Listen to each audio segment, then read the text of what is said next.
La Navidad son momentos de alegrías y de regalos, pero un animal no es un juguete. Adoptar o regalar en Navidad implica cuidado, compromiso y es una responsabilidad para toda la vida. ¿Te planteas regalar un cachorro en Navidad? ¿Qué pasa si cuando crezca no tiene el carácter que pensabas que iba a tener? ¿Y si demanda más atención de la que puedes darle? ¿Qué harás? No tienen botón de apagado ni batería, porque no son un juguete. Adoptar cambia vidas, pero requiere de responsabilidad.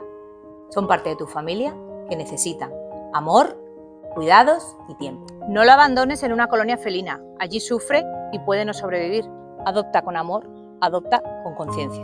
Os presento a Coco. Él fue abandonado y adoptado. Cuando adoptas, salvas una vida. Ayudas a las protectoras que trabajan incansablemente por el bienestar animal y los que adoptamos recibimos un amor incondicional y verdadero. Por favor, no regales abandono en Navidad. Piénsatelo.